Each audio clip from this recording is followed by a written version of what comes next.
willing to deal with this problem, and I have been fighting, trying to find my own smiling, but inside a part of me is dying, but now I always didn't take a breath and went,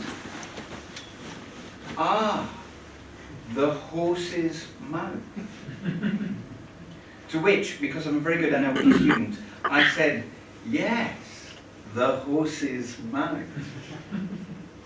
Yes, so this man has had a huge impact on me in terms of all of the things that I've been able to help give to my clients so they can take more control over their lives. There's two more people here who have been extraordinary for me. Kane and Alessia Minkus, who my clients are sick of hearing about Kane and Alessia Minkus.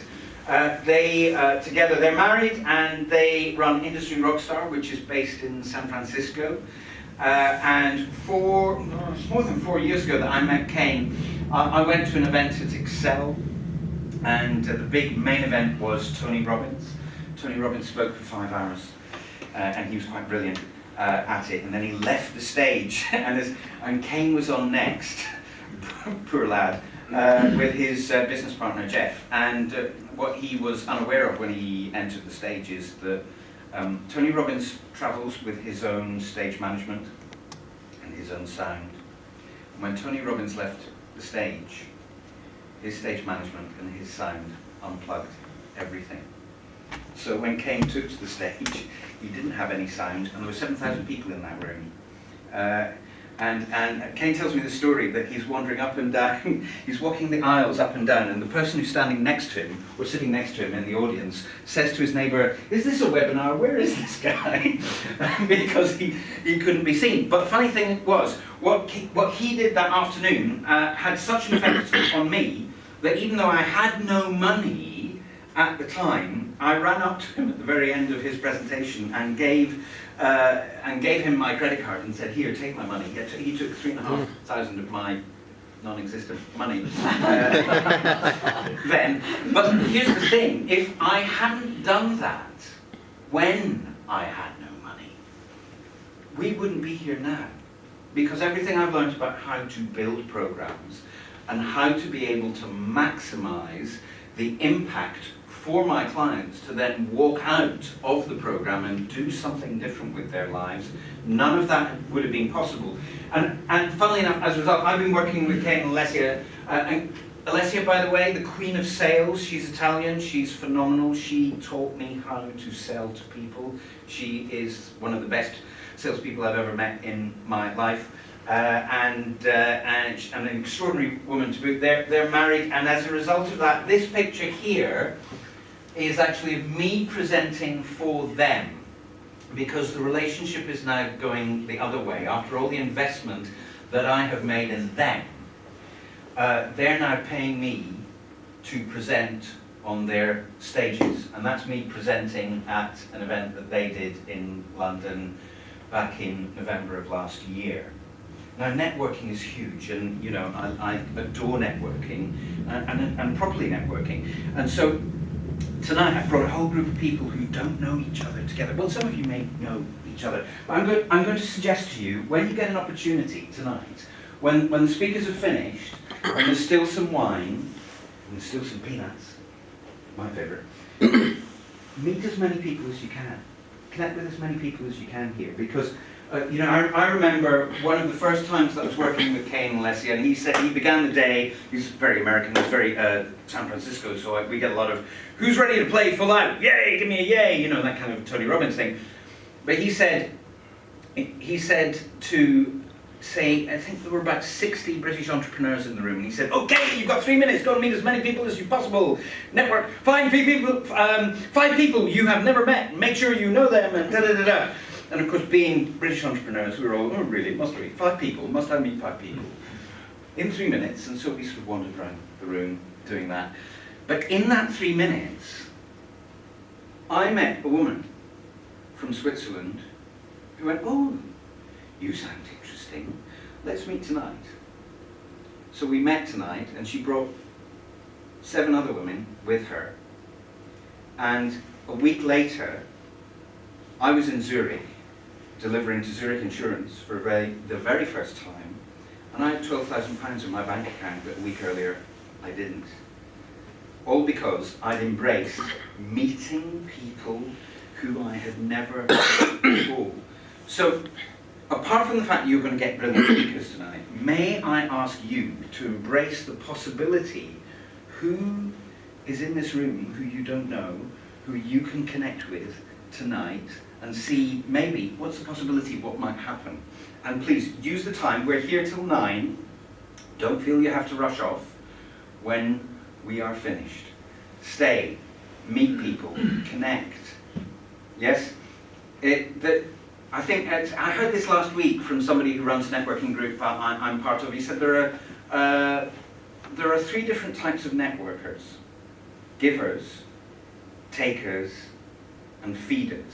And givers give all the time, and and takers take all the time. And feeders tend to be people who do, I'll give you one referral if you give me one referral. Who do you think does the worst out of those 3 groups? Feeders. Givers. Who do you think does best out of that group? Feeders. Givers. The difference is givers with a strategy and givers without a strategy. So, I'm a great believer in palm down networking, which is where you go with a view to helping people get what they want. Yes? Have a strategy, meet some people tonight. Give yourself an intention of people who you don't know, who you can meet tonight. And make the most of being in this room with in an audience with a bunch of people you've never met before. How exciting. That's the way I look at it now. Okay, are you ready to hear one of the first speakers who's graduated from the 90-day Superstar Speaker Challenge? May I have an eye? Yeah. Fantastic. Super. Mani Chopra is an extraordinary person from the world of property. She runs property networking groups and has spoken for several years at a very high level within the world of property. And I would like to ask you right now to put your hands together for the amazing Mani Chopra. Thanks, David, and no pressure, obviously, the introduction. Super. Good evening, ladies and gents, and a very warm welcome. My name is Mani Chopra, and I'm a property investor, developer, and speaker. Before I start my presentation today, I just wanted to ask you with a show of hands, who here is in property? Okay, and I guess everybody else is in their own job or running their own business. Okay, I just wanted to gauge, I didn't want to obviously go too much into property. So thank you for that. So without further ado, I'm going to introduce you to the agenda, and I'm going to try not to death by PowerPoint, but I will just use it as a cue. So I'm going to start off with a little bit about my background, my property portfolio, give it a flavor of where I am in my property journey. Following from that, I will be giving you a little bit of flavor of my journey, the actual ins and outs, how did I actually go about being from my job to my property business and how I got to where I am right now. And then I'm going to share with you my 5-step formula to financial freedom. You guys okay for that?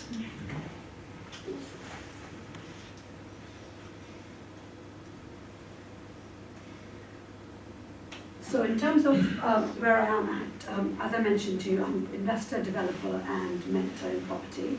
I have a small portfolio of buy-to-lets and HMOs in central London and in southeast, mainly in the Berkshire area. And we typically focus on, in my previous focus, I was mainly doing buy-to-lets and HMOs. Now, that's a very technical term. Effectively, what that means is we take 3- and 4-bedroom houses and we rent them out as rooms to professionals. So we refurb them to a high end and then we rent, so this basically to maximize the rental potential. So that's really what my specialty has been. And typically I work with high net worth individuals, sophisticated investors and pension owners and give them a fixed return on their investment. So typically they'll be frustrated with their money sort of devaluing in the bank, and what they get from me is a secondary passive income with returns up to 12%, which have allowed a few of my clients in the past to send their kids to a top UK private school, give up the job and spend time with their young family and work from Spain. So I work with people who are looking for a long-term return, a personal service and a security of capital. So that's me in a nutshell.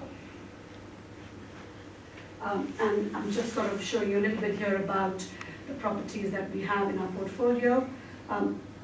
We've got a good sort of value of over 5 million, but we build that up slowly over a period of time. So it hasn't just come boom, it's just sort of a slow build up to it.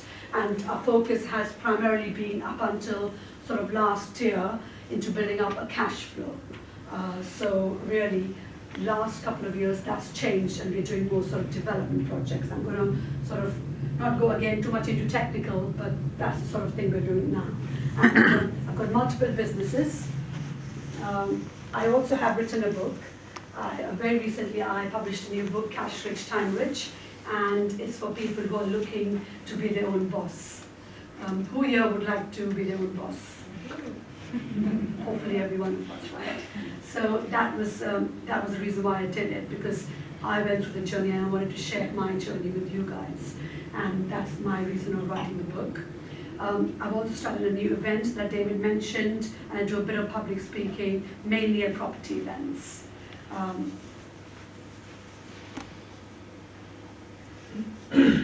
Last year I started up another business of mine with two other business partners, Martin and Simon, who unfortunately couldn't make it here today.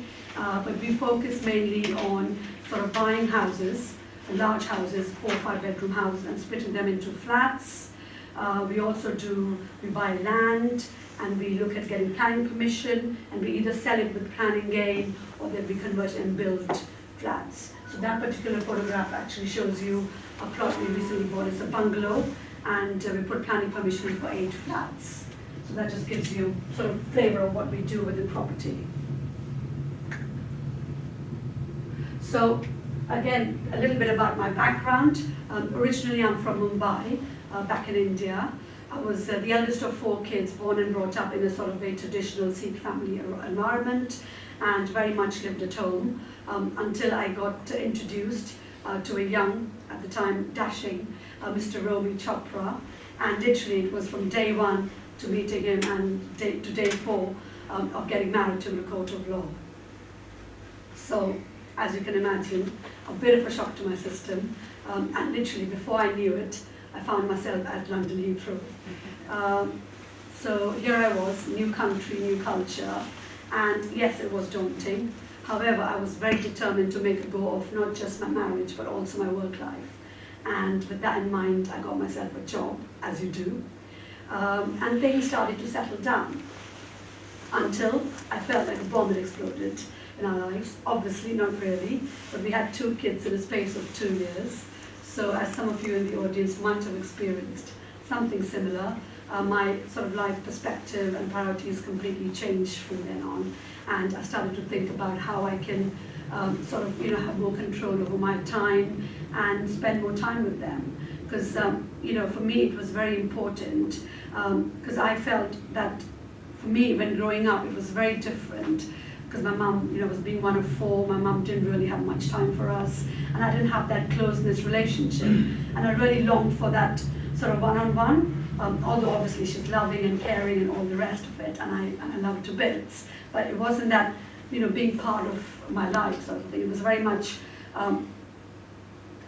do whatever you have to do, and I think I ended up being rebellious and all sorts of things I'm not going to go into tonight, but I really was adamant that I didn't want to give my kids that relationship with me. So I had a very big reason to sort of say, well, how can I get myself out of this job and become my own boss? And we looked at several things at that point in time when the kids were still young. I thought, this is the right time to sort of give it a thought. And we didn't just go into property because we just went tic-tac-toe, but we were lucky when we had jobs and we were quite stable in our jobs. We bought a couple of single lets in London, and when we were reviewing that, we thought, That's really gone up in value. It was giving us a small passive income, although we weren't relying on it at that point because I already, we already had jobs and income coming in. But I thought, well, that's, with actually not having a strategy, just actually doing something about it. And I thought if I do have a proper strategy and I could take it, places basically. So with that in mind, then I started my own businesses. And, as I say, the rest is history. So that is a little bit, hope that gives you a bit of flavor of, how I sort of got into this. Following from that, so that's just a few snapshots of my beautiful husband and my kids.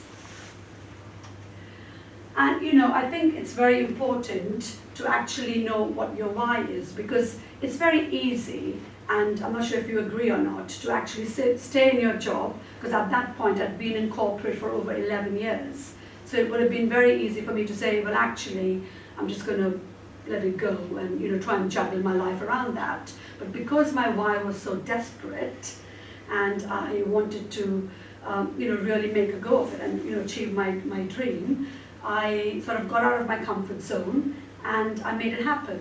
So I think really you've got to make that why, frankly, quite desperate in my view, because otherwise you can just stay there and do whatever we do and continue in my corporate job. And I'm not sure that I would be right now, but I think I'm damn sure I'm better off now than I would have been in my job. So I think I'm sort of very pleased that I pushed myself and got myself out of out there and did something about it. And I think that is very important. So I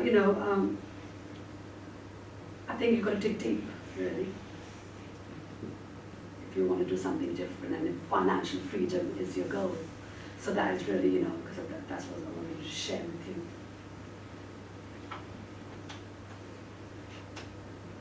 So what's the first thing that comes into your mind when you think of financial freedom? Any?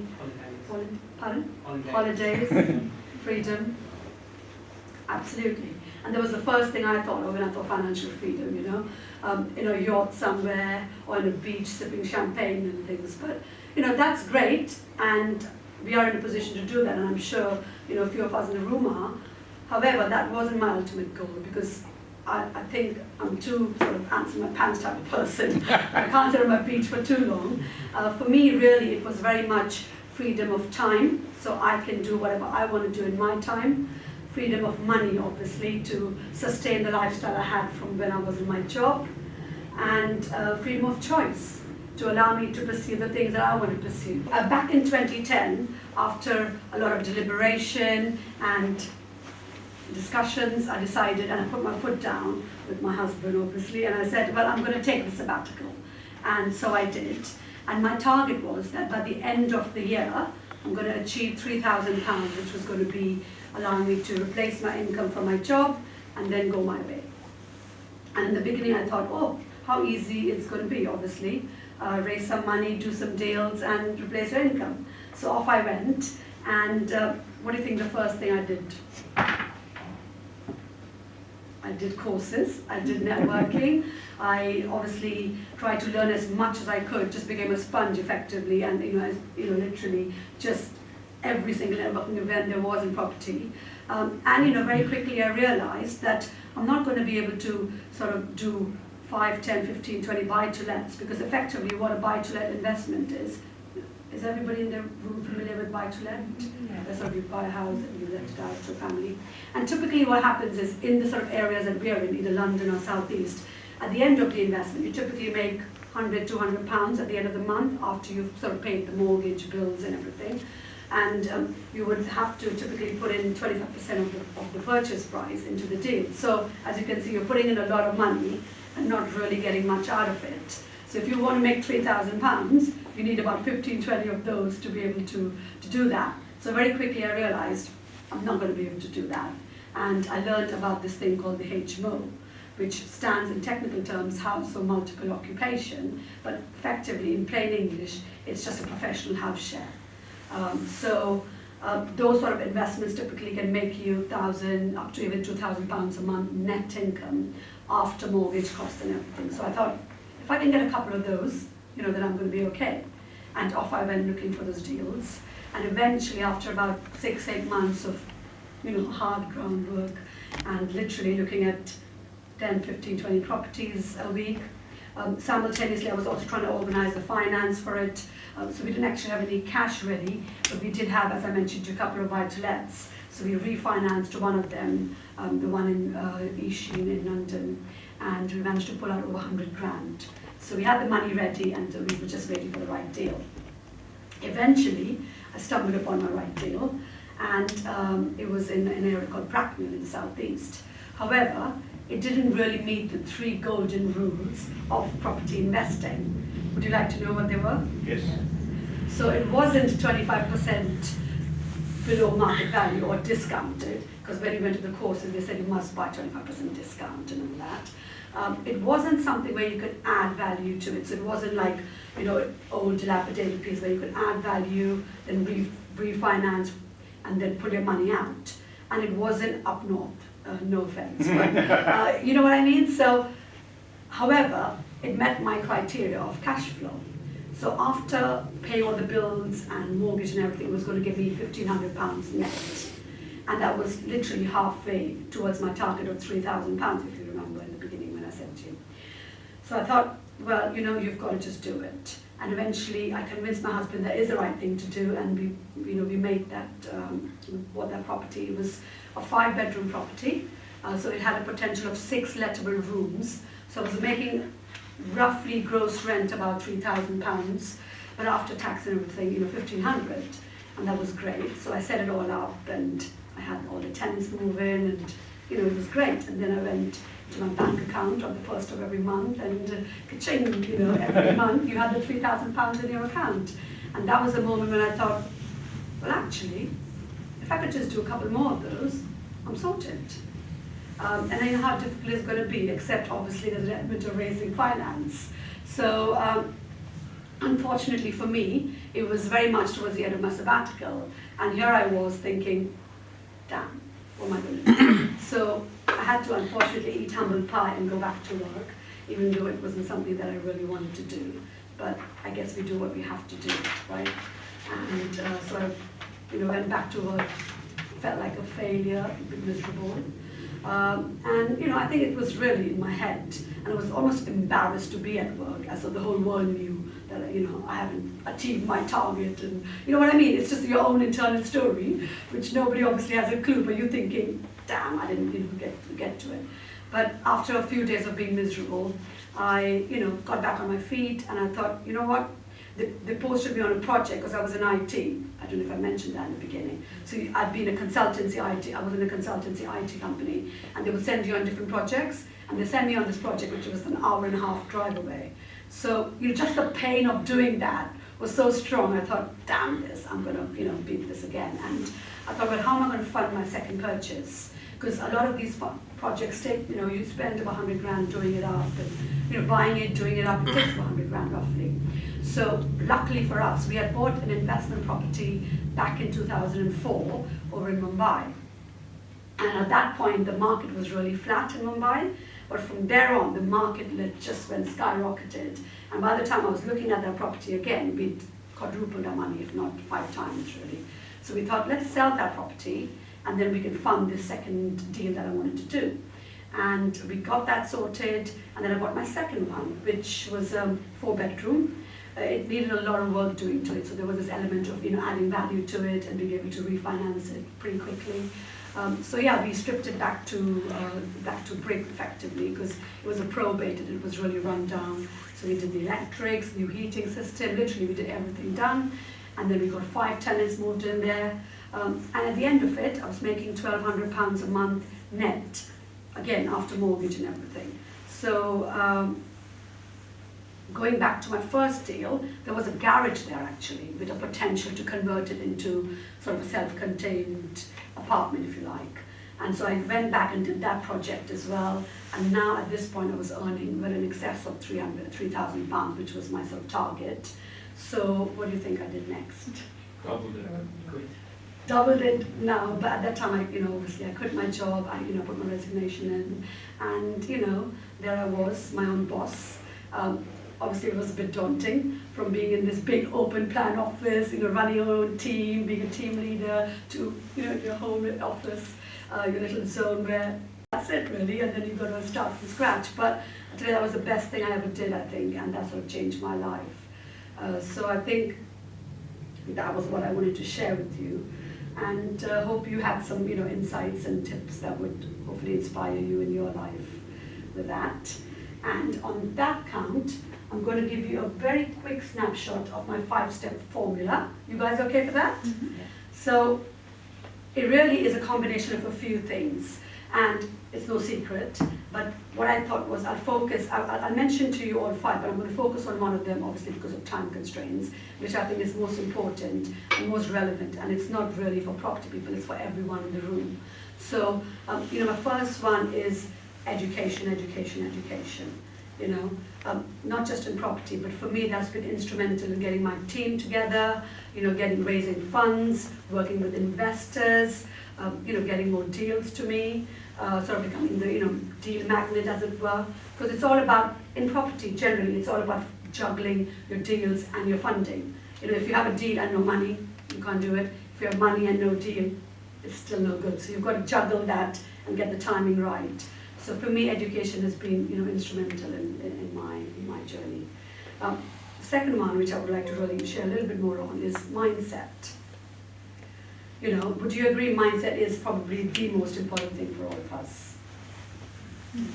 And, it's not something that you just wake up one morning and you have a different mindset. And, for you to actually believe that you can achieve something that you haven't achieved before, or is, completely out of your sort of comfort zone. For me, I did a few things which I'd like to share with you, if that's okay. The first thing I did was NLP, as David mentioned, and that was great. But I think what was really more instrumental in my journey was reading, books like Think and Grow Rich. Who's sort of heard about that book, or who hasn't? I would totally recommend it. It's not just for money, it's just a mindset thing. It's for being rich, not just, again, as I said, financially, but, in harmonious relationships, either at work, family relationships, health, general wealth, health, well-being. It really helps you develop a mindset to go and achieve your goals. And a couple of things that they really mentioned in this was affirmations. Who knows what affirmations are? Is everybody aware of them? So I think I really used affirmations, and I use them even now on a daily basis to do that, because that really, if you state your goal and subconsciously your mind is getting trained into actually believing it. So, I would say things like, I'm earning 3,000, so this is back in the day, I would say to myself, on so-and-so date, I'm earning £3,000 a month net income from my property portfolio, and I would focus on that. And, it happened. So I think affirmations, visualizations, does anybody do visualizations here? That's been very, very helpful for me. Another book is Compound Effect. Has anyone read that book? By Darren Hardy? Yes. Yep. That's, that really, I still use it. And the sort of habits that you sort of become disciplined in, daily goal writing, that sort of things, which has, really, really helped me. So, I think for me, mindset has been very, very key in sort of getting me to where I am now.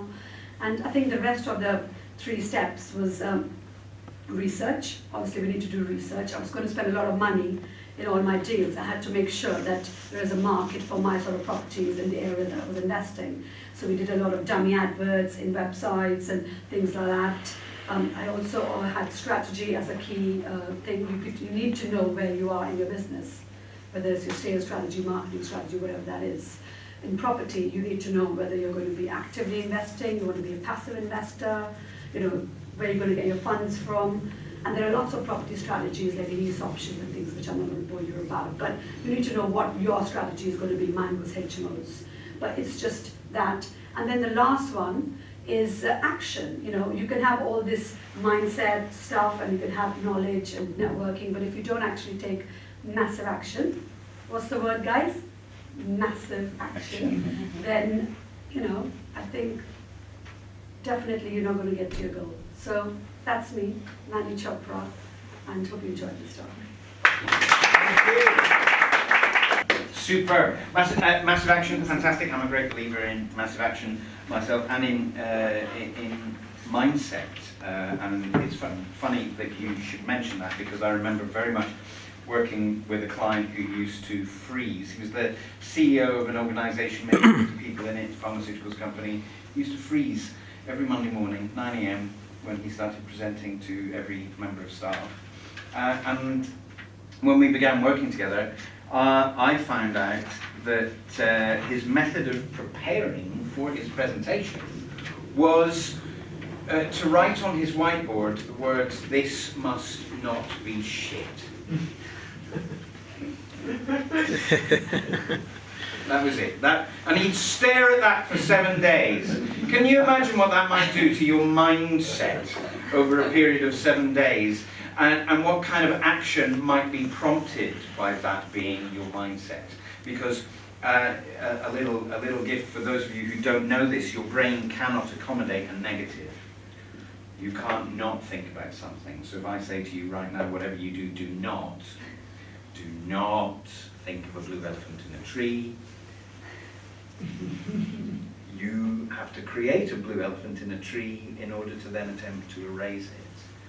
And funnily enough, the thought that goes through most people's minds before they walk into an interview situation is, don't fuck up. And then the brain often serves up exactly what it believes you are looking for when you are in that interview.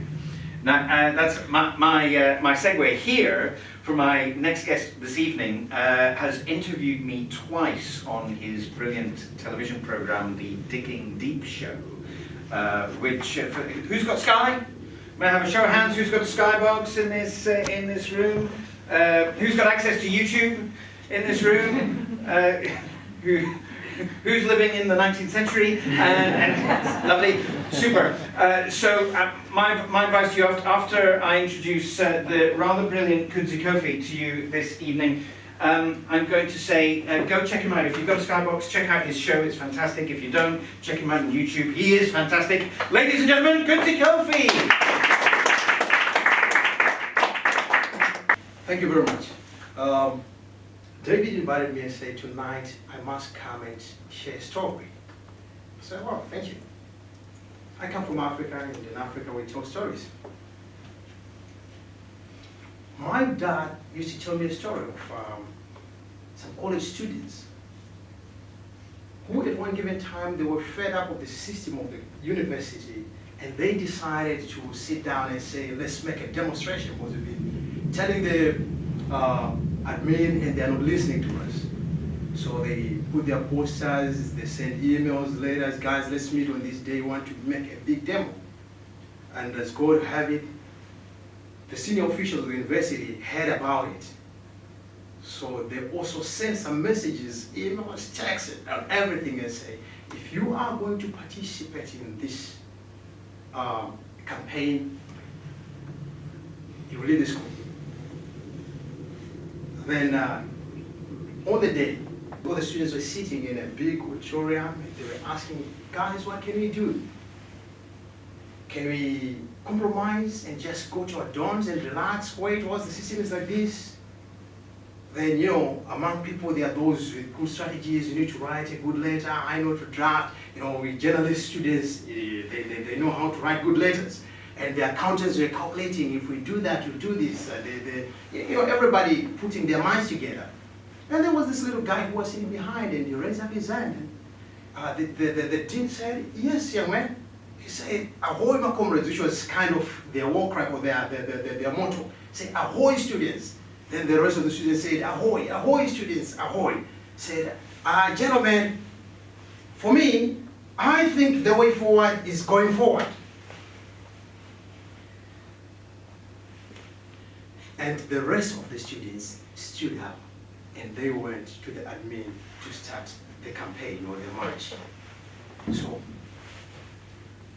all the students who were in there, in as much as they had the idea, in as much as they wanted to do something, they were fed up of saying things, but they were not fed up of saying they were fed up. So they were intimidated by the system that they could not stand up until only one young man stood and said, the way forward is going forward. And I know here tonight, we are coming from different situations, coming from different environments, as you came here. Normally, we are living in an age or generation whereby we seek for information. And I always say wherever I go, information doesn't bring money. When Mary was speaking here, she said, can you turn to your neighbor and just share a few things which you think can give you financial freedom? All of us with financial freedom brilliant ideas, didn't we? If we ask about a good marriage, who knows 3 tips of a good marriage? Everybody knows. But the only challenge you should have is few of us act on the information. So information to me, in as much as it is good, it is not that much important. If information was all we need, everybody in this room was going to be slim, rich, and happy. But unfortunately, that's not what we need. All we need is action. I came from Zimbabwe in 2008. Arriving in England, I joined the ethnic minority, in our Southeast London, East London, in our areas, in our small cocoons, and we said, well, I'm looking for a job. And everybody said to me, there are 3 types of jobs which you can get here. If you are from Africa, you either be a cleaner, a traffic warden, or you get into care. And I said, I'm going to take one of those. But unfortunately, because I was married, I had a young kid, I was forced by the situations. And I had to become a traffic warden. And luckily for me, I would do my daily duties in Camden Council. So if you ask me about Camden, I know Camden, every street, where to park and where not to park. But as I was doing my job, something within me was saying, you are here, but you don't belong here. You're giving a ticket, and to those of us who drive, we know how we communicate with traffic wardens when you see them. And I was one of those guys, and in the morning I'm going and I'm saying, not again. After work, as I'm sitting in the train, I'm looking at everybody. Do they still know that I'm the one who was 80%? Though people, they don't take it personal. When you remove the uniform, you are one of them.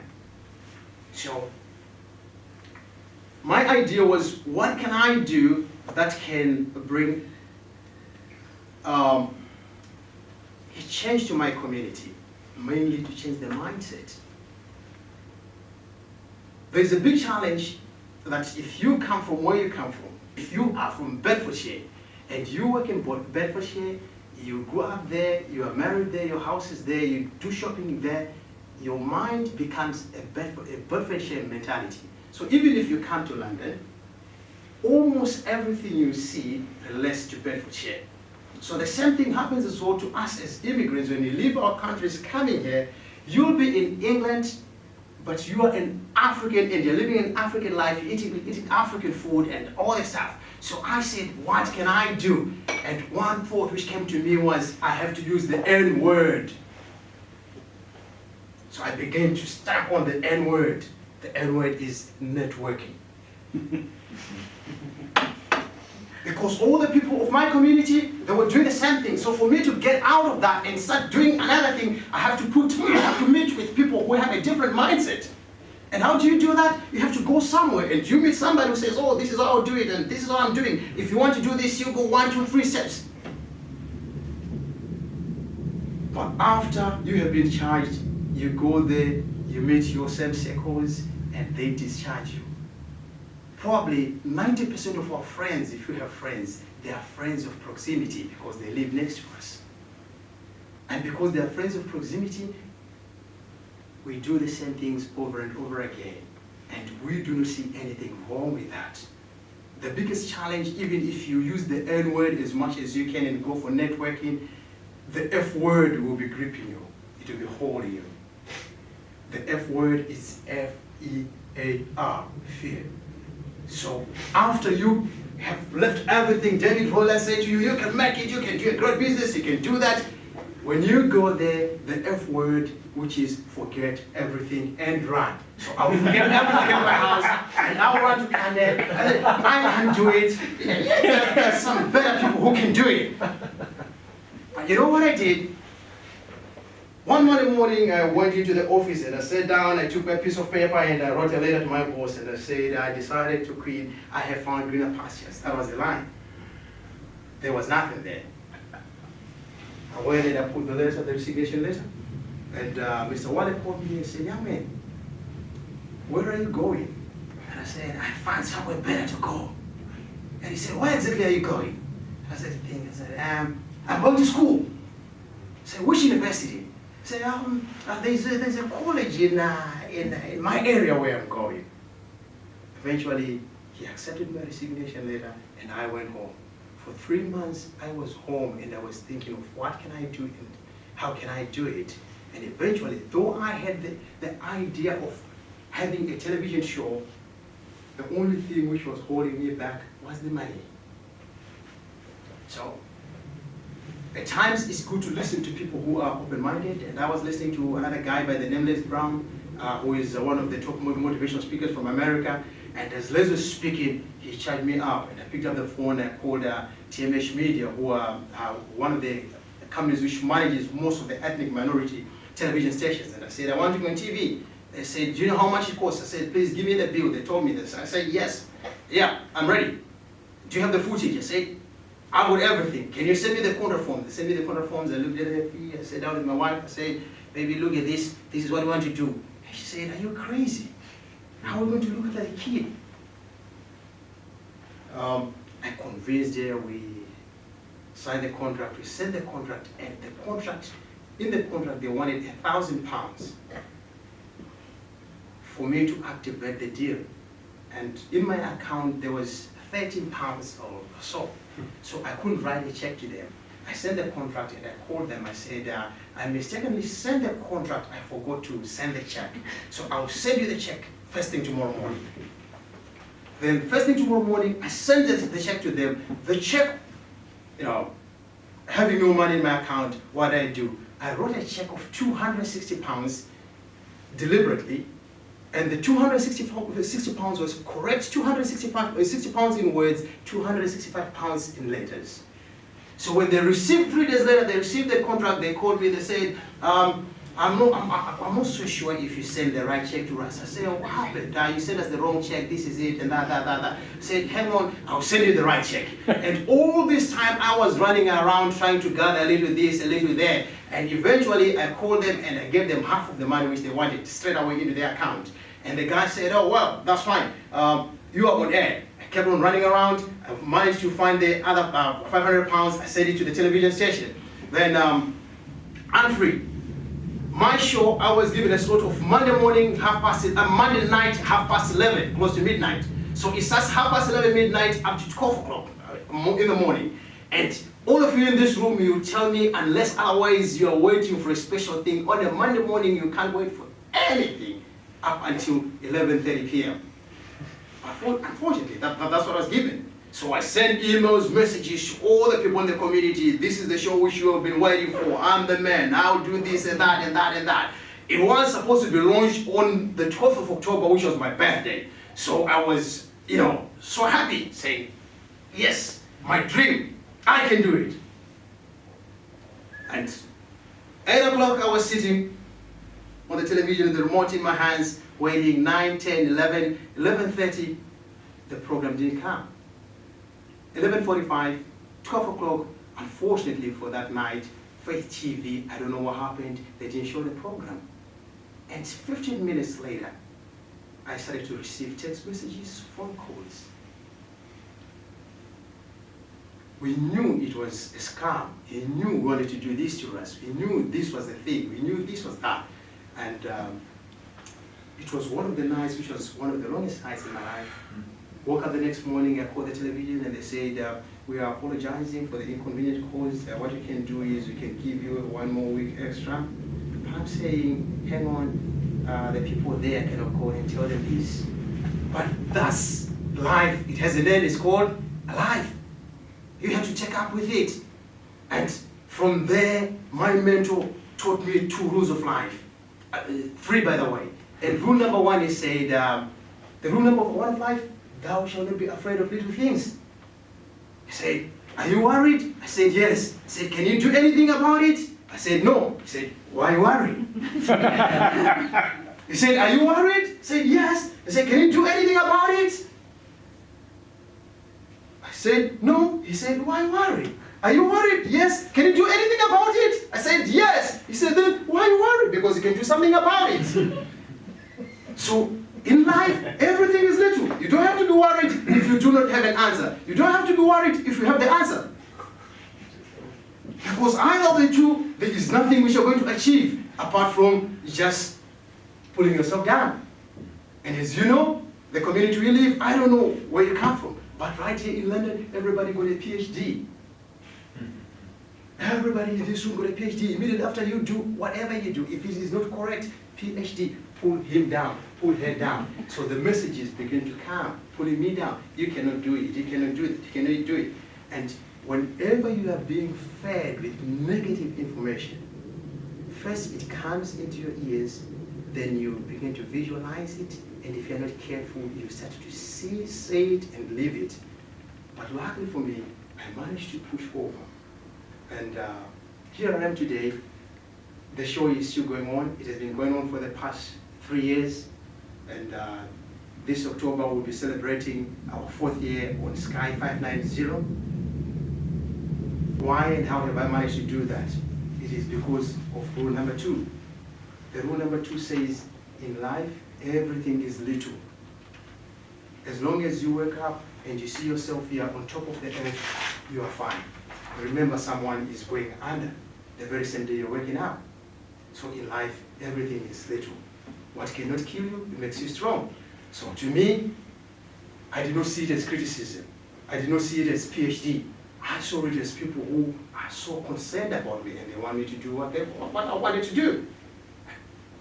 After all, even if I say I don't want to do it, who will lose? I'm the one who will lose. Listen, gentlemen, the most important rule of the rules of life is rule number 3. Don't forget rule number 1 and 2. Thank you.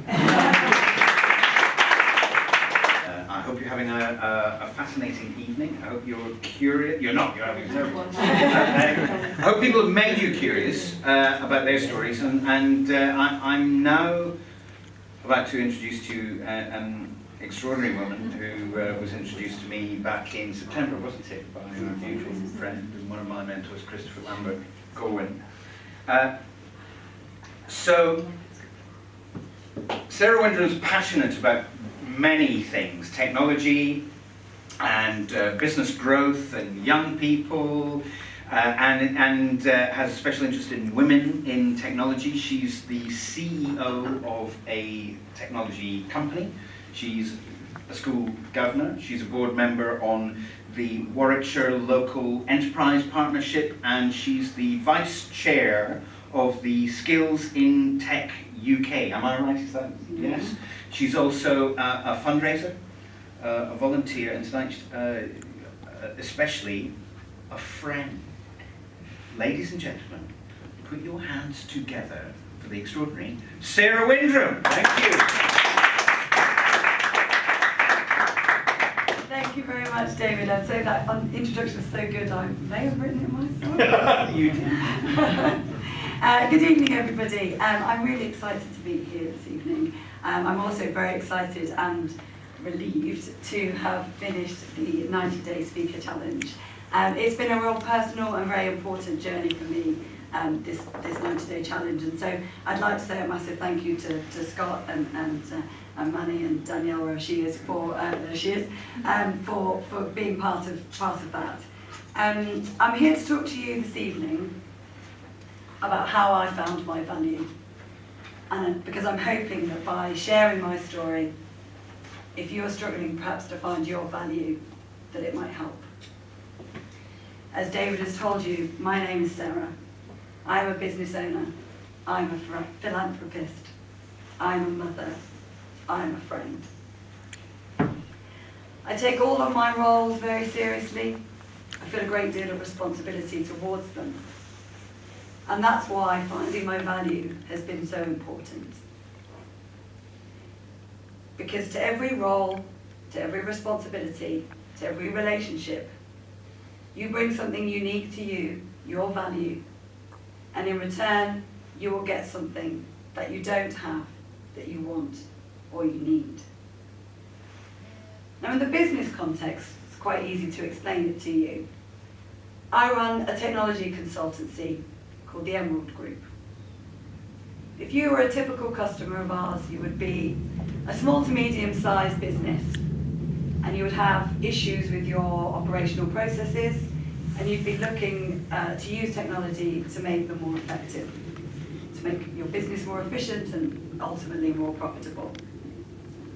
Now, I or a member of the team might come to you and suggest 2 days project management for a solution that would also require some investment in hardware and perhaps perhaps investment in cloud infrastructure.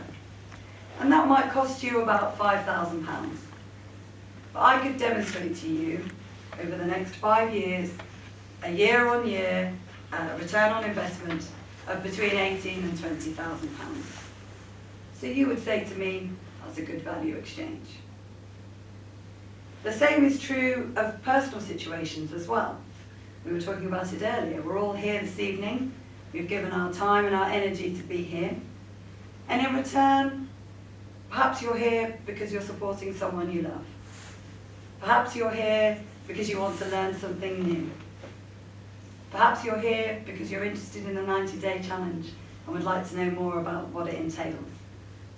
So you've come here, you've given something unique to you, your time and your energy, and in return you will get something that you don't have, that you want or you need. Now, the value exchange principle is true also of more complicated relationships, of friendships, of romantic relationships. I want to tell you a little bit about my value. I stand here in front of you, quite happy to tell you, I am a great friend. I am a great friend. I'm the kind of friend I want. And the reason for that is I know my value in a friendship. I'm empathetic. I'll listen to you. I understand you. I will feel what you feel. I see your potential. I can look at all of you and see the good in you, see the best in you. I'm a problem solver. So in my business, that involves looking at a company, looking at where they are, looking at where they want to be, and helping them break down those steps in order to achieve what they want to achieve. The same is true in friendship. I see you, see what you want to achieve, and I help you break down those steps for you. I sound like a pretty great friend. But 18 months ago, when my marriage ended, I realised that I was bad at romantic relationships. Bless you. Thank you.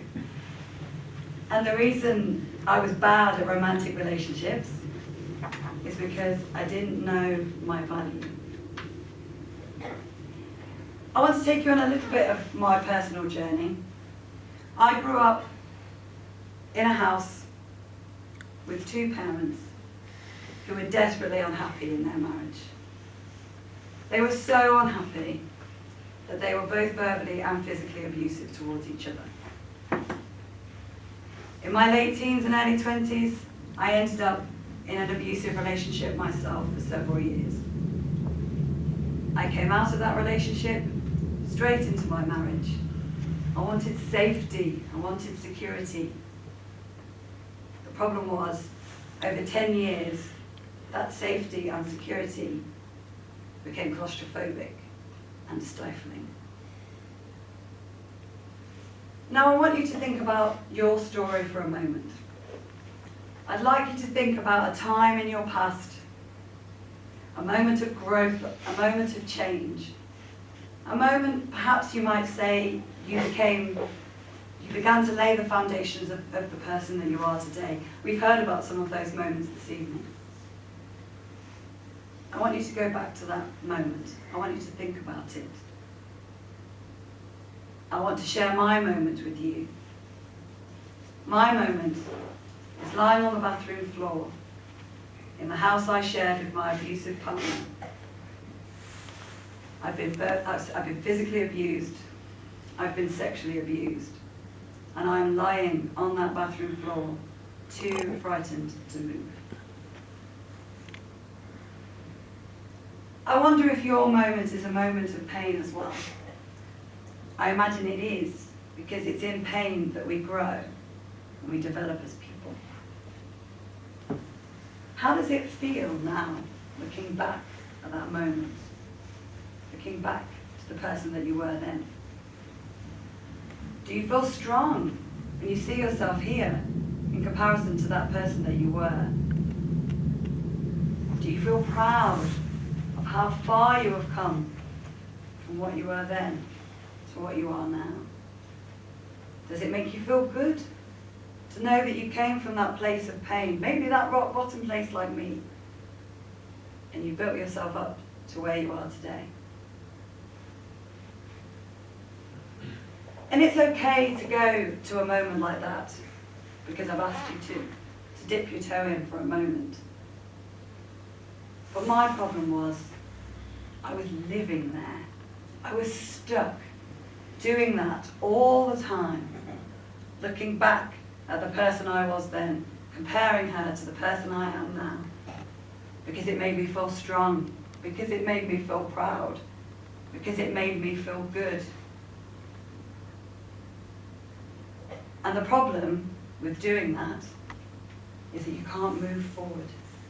If you're stuck looking back at the past, we've heard today how important it is to move forward.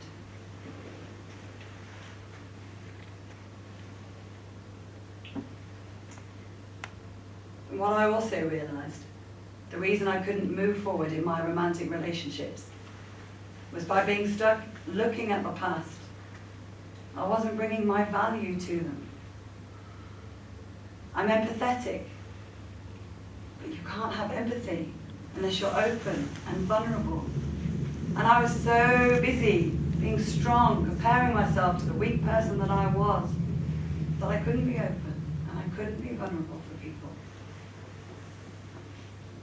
To see anyone's potential, to see my own potential. You can't look back. You've got to look forward to see what you want to achieve. And I was so busy feeling proud at how far I'd come that I wasn't looking forward to the person I wanted to be. Now, I don't have a magic formula. I don't have a magic key. But once I realised this, once I realised that it was all about my mindset, we've heard again this evening how important mindset is. Once I realised it was all about my mindset, I knew I needed to change. And all I did was go to bed one night and wake up the next morning and decide I wasn't going to look back anymore. I do have 3 pieces of advice for you. First is to know your value. Know what it is that you bring that is unique to you. My second point, respect your value. Don't enter into an unbalanced value exchange. Know what it is that you don't have, that you want, or you need. In my marriage, I thought I needed safety and security, but it turned out I had those things already in me. My third point, trust your value. Again, in my marriage, I didn't trust what I had. I didn't trust what I bring. I trusted it in friendships. I didn't trust it in romantic relationships because of what had happened to me previously. I thought I had to be somebody different. I thought I had to be something I wasn't in order to make that relationship last. So you need to trust your value. So my 3 points, know your value, respect your value, trust your value. Thank you very much.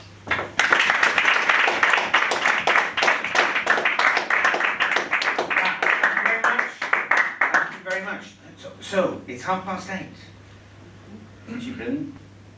8:30. We have a half hour together, and I'd just like to ask you, because I'm going to get the three speakers back on in a moment so that you can give them another round of applause, because I think all three of them have been phenomenal tonight. Manish Chopra, Kruti Gopi, Sarah Winton, ladies and gentlemen, welcome to your hands together.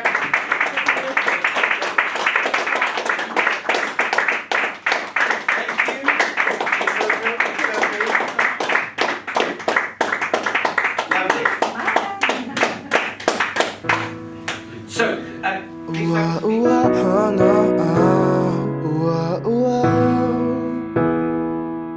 Yeah.